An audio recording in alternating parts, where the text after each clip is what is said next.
Bismillahirrahmanirrahim. Assalamualaikum warahmatullahi wabarakatuh. Alhamdulillah rabbil alamin. Salatu wassalamu ala asyrafil anbiya wal mursalin.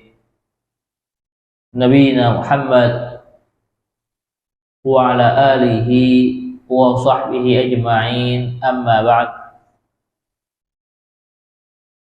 Alhamdulillah, segala puji bagi Allah Ta'ala yang telah mengizinkan kita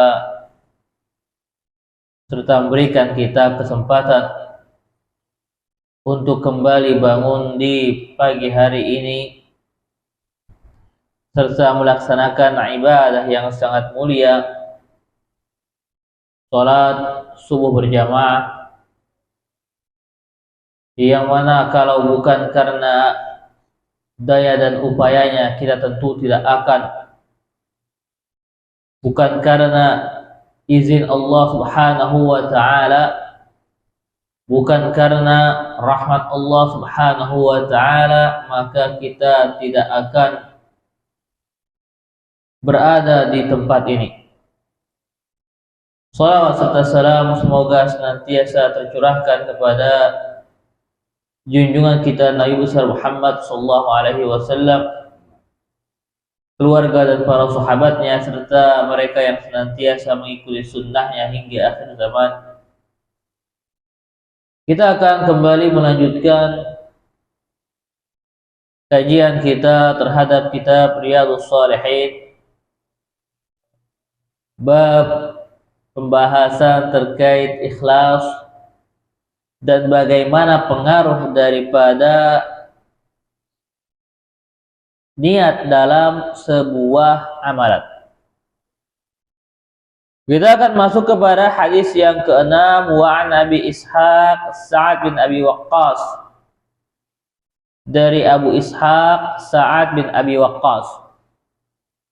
Sa'ad bin Abi Waqqas termasuk sahabat yang awal masuk Islamnya, serta termasuk mereka yang dijamin oleh Rasulullah SAW akan berada di surga. Ada beberapa orang sahabat yang secara khusus disebutkan oleh Rasulullah SAW akan menjadi penghuni surga, meskipun secara umum para sahabat adalah orang-orang yang telah Allah Ta'ala ridhai. Sa'ad bin Abi Waqqas Malik, ayahnya itu Malik bin Uhayb bin Abdul Manaf ibn Zuhrah ibn Kilab ibn Murrah ibn Ka'ab ibn Lu'ay al-Qurashi az-Zuhri radhiyallahu anhu, ahadul asyarah al-masyhudi lahum bil jannah, salah seorang dari 10 orang yang dipersaksikan masuk surga. Tentunya kalau kita merujuk kepada hadis-hadis yang ada, jumlah mereka yang dijamin oleh Rasulullah SAW berada di surga lebih dari 10 sebenarnya. Namun kenapa sering disebutkan bahwasanya ada 10 orang yang dijamin masuk surga dan misalnya, padahal lebih dari itu? Dikarenakan yang ke-10 ini disebutkan oleh Rasulullah SAW dalam satu hadis.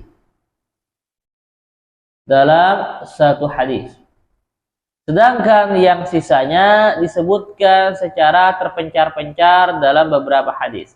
Hadis ini hanya muat satu, hadis ini hanya muat satu, dan misalnya. Sedangkan yang 10 ini disebutkan secara langsung oleh Rasulullah SAW. Di antara mereka adalah 4 orang khulafaur rasyidin, Abu Bakar, Utsman, Umar, dan Ali radhiyallahu ta'ala anhum ajmain. Kemudian juga berikutnya ada Abdurrahman bin Auf, ada Sa'ad bin Abi Waqqas, ada Talha, ada Zubair ibn al-Awwam, Talha bin Ubaidillah dan Zubair bin al-Awwam, ada Abu Ubaidillah bin Jarrah, dan ada Sa'id, ya, dan mereka Sa'id bin Zaid, ya, dan inilah 10 orang yang disebutkan oleh Rasulullah SAW dalam satu hadis bahwasanya mereka adalah orang-orang yang telah dijamin masuk surga.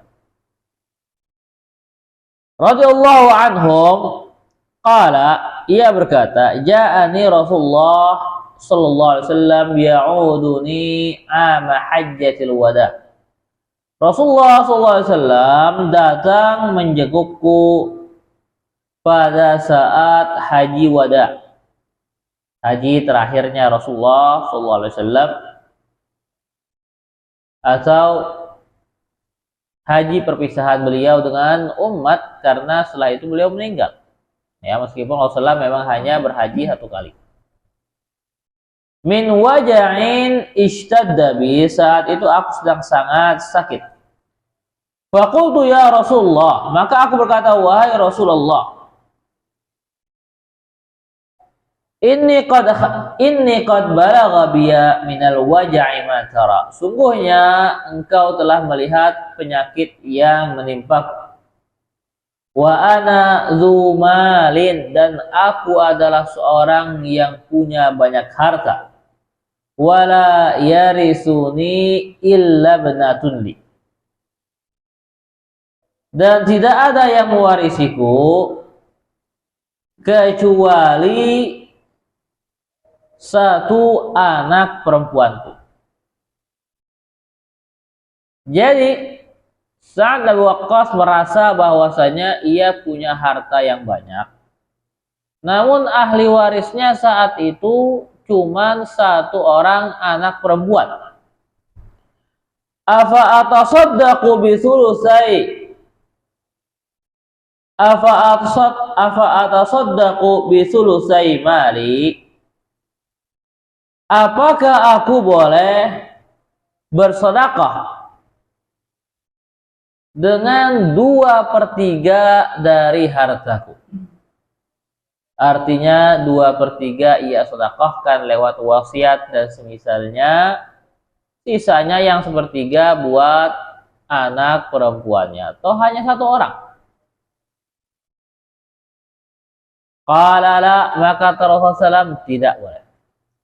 Qultu fasyatr, ya Rasulullah, bagaimana kalau saya kurangin setengah aja, wahai Rasulullah? Qala la, Rasulullah SAW mengatakan tidak boleh. Qultu fassulus, ya Rasulullah, ia berkata lagi, Sa'ad berkata lagi, bagaimana kalau 1/3 saja, wahai Rasulullah? Qala as-sulus was-sulusu katsir. Ya, boleh 1/3. Namun 1/3 itu masih terlalu banyak. Innaka in tadhar warasataka aghniya khairun min an tadharhum 'alatan yatakaffafuna an-nas. Sungguhnya engkau meninggalkan para ahli warismu dalam keadaan kaya, itu lebih baik daripada engkau meninggalkan mereka dalam keadaan miskin. Mereka butuh kepada manusia. Wa innaka lan tunfiq nafaqatan tabtaghi biha wajha Allah illa ujirta 'alaiha. Dan tidaklah engkau berinfak suatu infak yang mana engkau berharap dengannya wajah Allah, kecuali engkau akan diganjar atasnya. Hatta ma taj'al fi imra'atik. Bahkan apa yang kamu suapkan, apa yang kamu berikan di mulut istrimu. Qala faqultu, kemudian selanjutnya Sa'ad berkata, wahai Rasulullah, ukhallifu ba'da ashabi. Apakah aku ditinggalkan oleh sahabat-sahabatku? Apakah aku akan ditinggalkan oleh sahabat-sahabatku? Qala ka innaka lan tukhallaf. Sungguhnya engkau tidak ditinggalkan. Tidaklah engkau ditinggalkan. Fata'mal 'amalan tabtaghi bihi wajha Allah. Namun engkau melakukan amalan yang mana engkau mengharap dengannya wajah Allah. Illa zdadat bihi darajatan wa rif'atan. Kecuali engkau akan ditambah derajat dan ketinggian. Wala'allaka an tukhallaf, dan bisa jadi engkau akan ditangguhkan. Artinya tidak meninggal sekarang, melainkan akan diberi waktu yang panjang.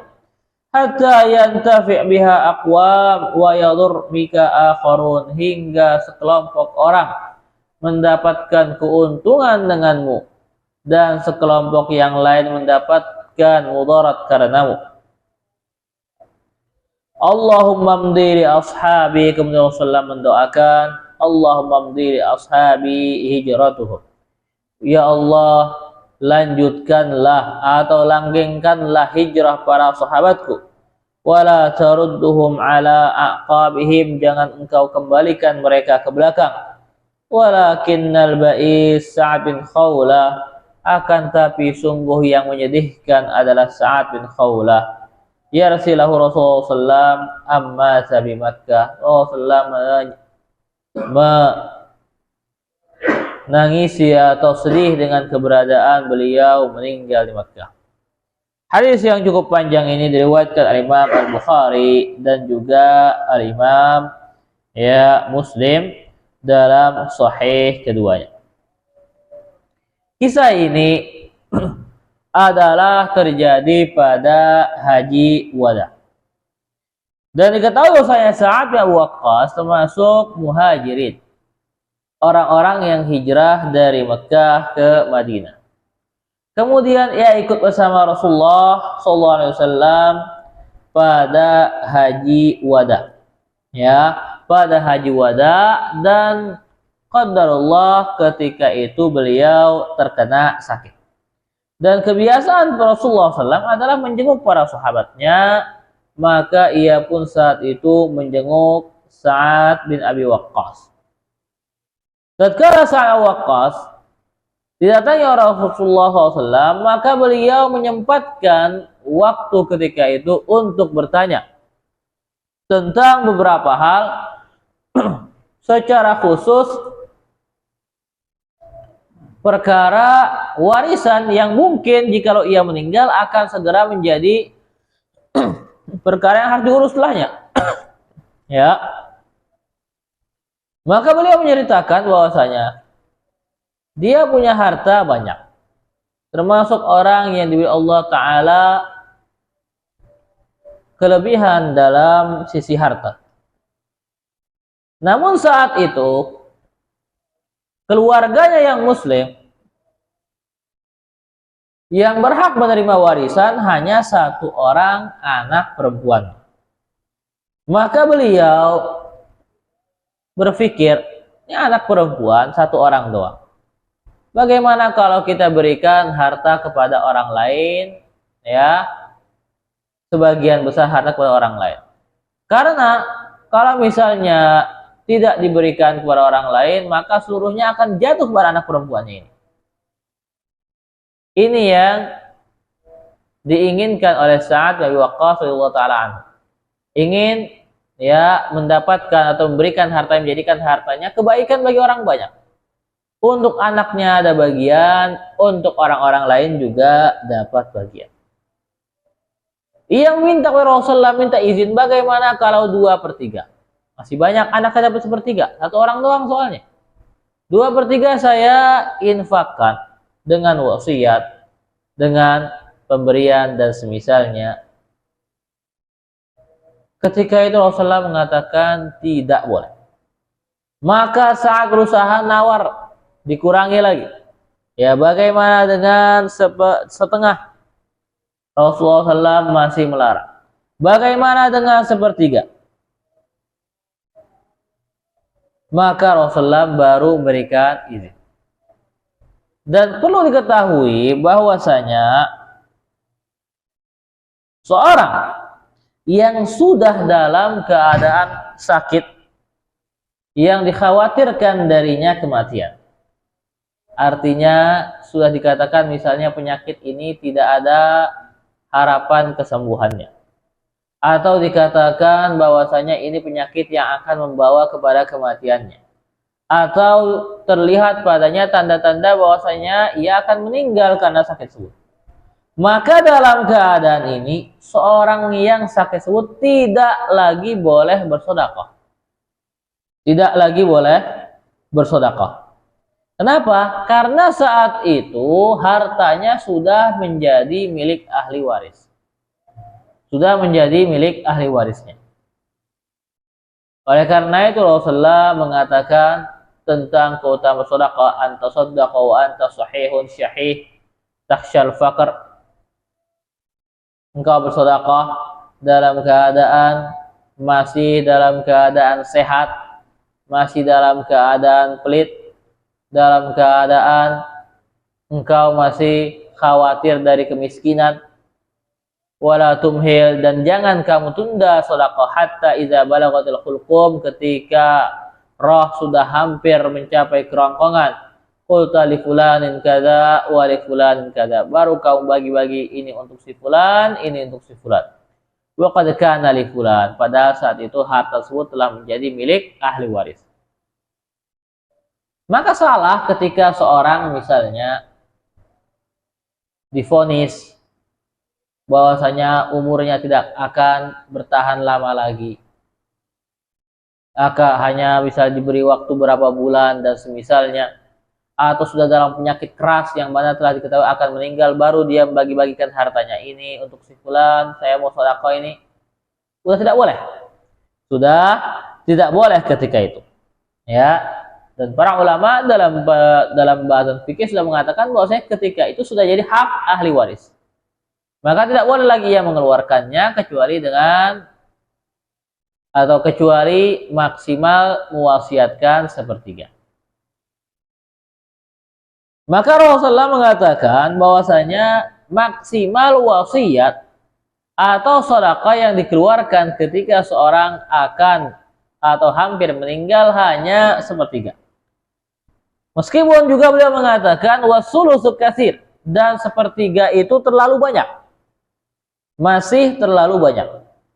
Oleh karena itu Ibnu Abbas mengatakan bahwasanya lau annan nas adna sulus ila rubu'.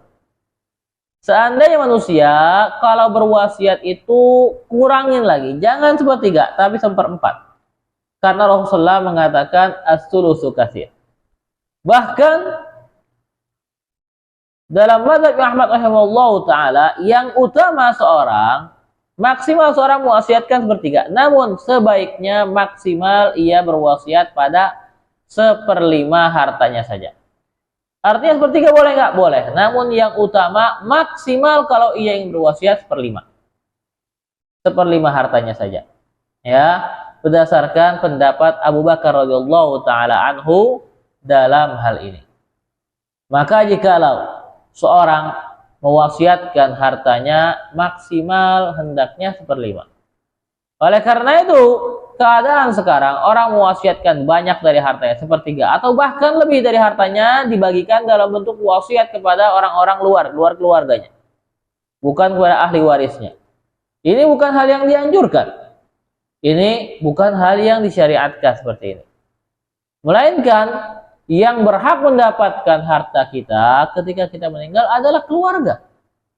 Adalah keluarga kita, bukan orang-orang luar. Oleh karena itu wasiat dibatasi paling banyak 1/3, sebaiknya 1/5. Dan jikalau seorang tidak memiliki harta yang cukup, maka jangan berwasiat bahkan. Bahkan jangan berwasiat.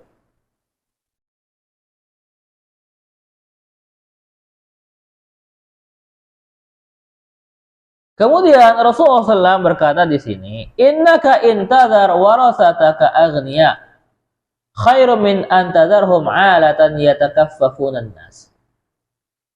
Yani ketika seorang sudah dalam keadaan sakit, ia membiarkan hartanya agar keturunannya mendapatkan bagian yang besar dari hal tersebut, ini adalah lebih baik dibandingkan dikosongin hartanya sehingga keturunannya ada kemungkinan jadi miskin, ada kemungkinan tergantung pada orang lain dan semisalnya. Ya. Dan ini menunjukkan bahwasanya ketika seorang mempunyai uang, kemudian dia meninggalkan uangnya untuk keluarganya, dalam rangka agar keluarganya berkecukupan, dalam rangka agar keluarganya tidak membutuhkan meminta-minta kepada manusia dalam rangka agar keluarganya tidak memiliki kesulitan setelahnya. Ini adalah suatu kebaikan. Jangan disangka infak atau pahala hanya ketika seorang memberikan bersedekah kepada di luar keluarganya. Melainkan kalau dia bersedekah juga kepada keluarganya dalam rangka berniat agar mereka terjaga, agar mereka tidak kesulitan, maka ia juga suatu hal yang merupakan pahala. Makanya Rasulullah SAW, kamu meninggalkan, ya, membiarkan ahli warismu kaya. Artinya ketika itu saat anaknya cuma satu. Namun kata Rasulullah SAW, andaikan kamu biarkan anakmu ini kaya, lebih baik dibandingkan kamu habiskan hartanya sehingga anak kamu tidak dapat apa-apa dan mungkin akan menjadi tergantung kepada pemberian orang lain. Ya, jadi berpahala juga hal seperti ini. Berpahala juga hal seperti ini. Jangan dikira bahwasanya warisan bukan suatu hal yang menyebabkan pahala bagi seorang. Kadang seorang di masa sekarang misalnya, ketika ia dikatakan sakit dan misalnya otomatis dihabiskan sama dia hartanya. Sehingga ahli warisnya hanya dapat sedikit. Dengan alasan ahli warisnya juga nanti bisa mendapatkan lagi, atau ia ingin menghabiskannya dalam rangka mendekatkan diri Allah Ta'ala. Tidak. Kalau seorang ingin menghabiskan hartanya dengan sedekah dan semisalnya, lakukan ketika benar-benar masih memiliki kuasaan penuh atas hartanya, masih sehat, masih tidak ada penyakit.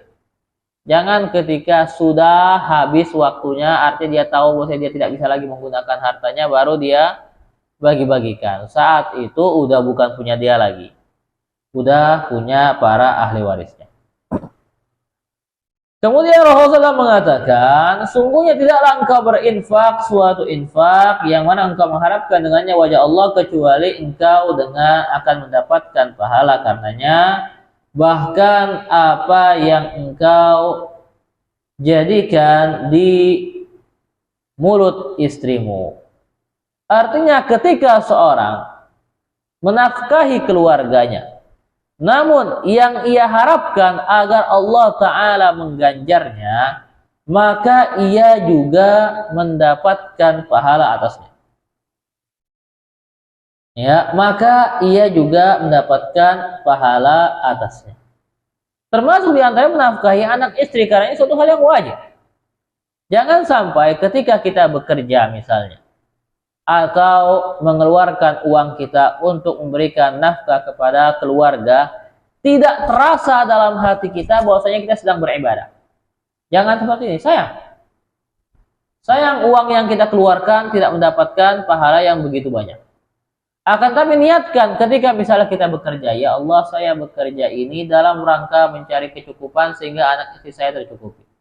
Ketika kita mengeluarkan uang kita untuk belanja dan misalnya, niatkan, ya Allah, ini adalah infak saya, nafkah saya untuk diri saya agar saya bisa makan, dan misalnya untuk keluarga saya agar mereka mendapatkan makanan yang cukup dan semisalnya, sehingga kita mendapatkan pahala atasnya. Dan hal-hal yang wajib bukan berarti kita tidak mendapatkan pahala darinya. Melainkan hal-hal yang wajib juga merupakan suatu hal yang sangat berpahala. Sebagaimana sholat yang wajib, seorang mendapatkan pahala yang besar darinya, meskipun kewajiban. Demikian pula infak atau nafkah yang wajib. Nafkah kita kepada keluarga kita, hal yang wajib. Nafkah seorang laki-laki beranak istrinya yang wajib, itu merupakan suatu hal yang berpahala.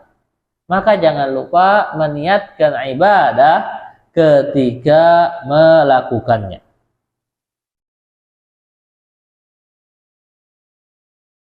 Kemudian setelah selesai saat bertanya kepada Rasulullah terkait masalah warisan, beliau bertanya, "Ukhallifu ba'da ashabi?" Apakah aku akan ditinggalkan oleh para sahabatku? Yakni apakah nanti mereka pada pulang ke Madinah sedangkan aku akan tertinggal di bumi Mekah ini? Apakah setelah mereka meninggal pergi ke Madinah, apakah aku akan tinggalkan di bumi Mekah ini? Artinya apakah beliau akan meninggal di sana?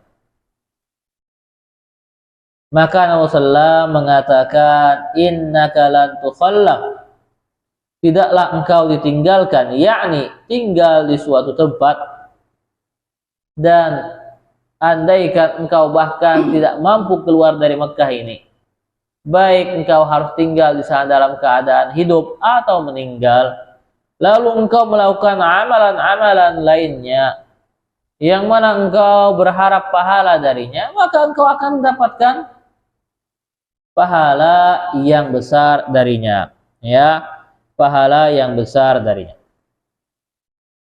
Kemudian Rasulullah mengatakan, la'allaka lan tukhallaf, ya, namun atau la'allaka an tukhallaf, justru sepertinya engkau akan diberikan umur yang panjang di dunia ini. Perhatikan bagaimana Rasulullah SAW mengatakan hal ini, namun sebelumnya beliau jawab dahulu pertanyaan sah. Beliau tidak langsung mengatakan bahwasanya nggak perlu kamu tanya masalah warisan, masih lama insya Allah hidup kamu. Tidak. Melainkan beliau jawab dahulu hal ini. Beliau jawab dahulu hal ini sehingga menjadi ilmu baginya dan ilmu yang akan beliau ajarkan pada orang-orang setelahnya. Kemudian setelah itu Rasulullah mengatakan bahwasanya engkau insya Allah akan diberikan umur yang panjang setelahnya dan menjadi banyak ahli warisnya, sebagaimana disebutkan saat menjadi mendapatkan umur yang panjang, ya, hingga masa kekhalifahan Umar Al-Khattab radhiyallahu taala.